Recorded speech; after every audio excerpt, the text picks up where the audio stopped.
नमस्कार। Inner reflection series के third episode में आपका बहुत बहुत स्वागत है। मैं Mausam Pandey, emotional therapist, parenting coach and founder of Velomania solutions.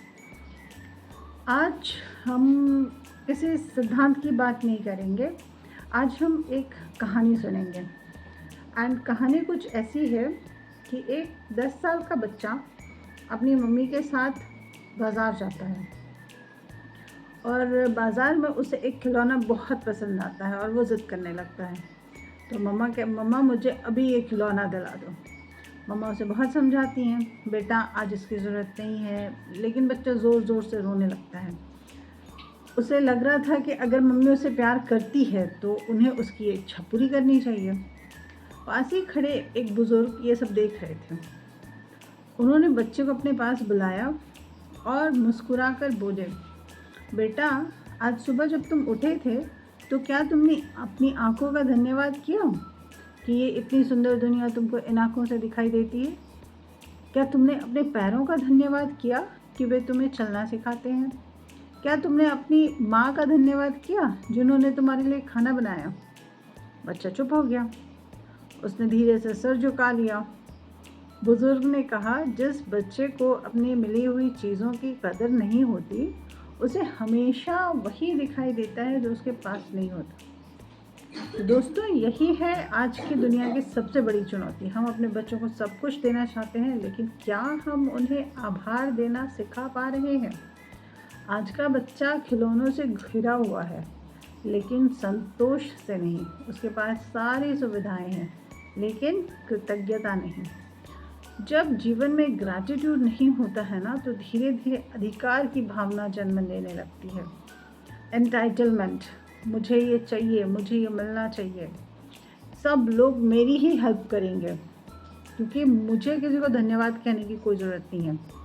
और जहाँ से विनम्रता ख़त्म होती है वहीं से प्रॉब्लम्स शुरू हो जाती हैं। ग्रैटिट्यूड एक ऐसी आदत है जिसे घर में आसानी से विकसित किया जा सकता है।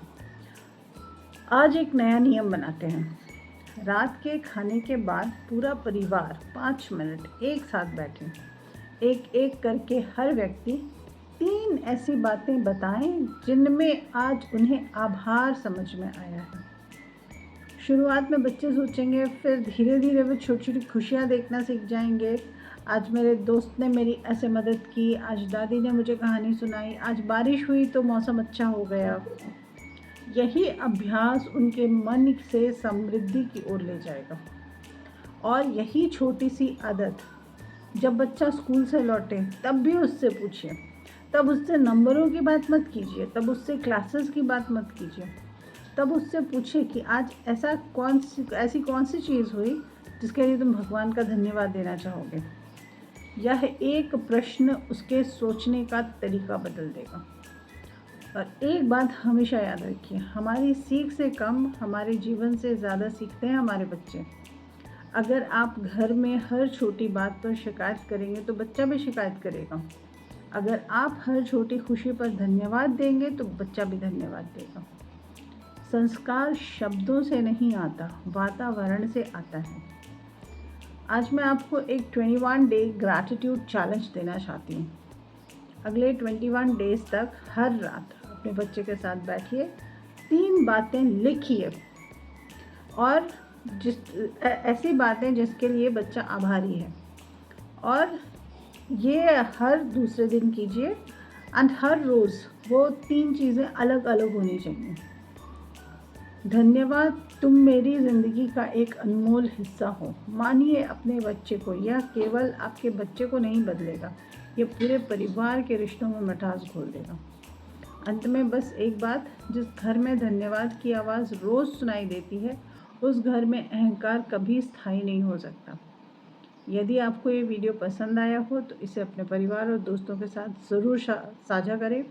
वेलोमेनिया सॉल्यूशंस को सब्सक्राइब करें।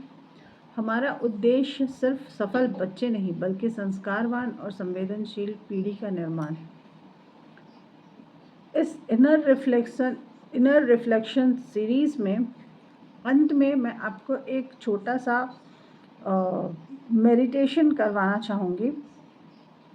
Let's practise gratitude once. All of you close your eyes, अपनी आंखें बंद करें और अपने सामने अपने बच्चे का चेहरा याद कीजिए और मन ही मन कहिए, हे ईश्वर, इस अनमोल उपहार के लिए आपका बहुत धन्यवाद। मुझे ऐसे माता पिता बनने की शक्ति दीजिए जो अपने बच्चों को केवल सफल नहीं, अच्छे संस्कार भी दे सके। आपका बहुत आभार। धन्यवाद।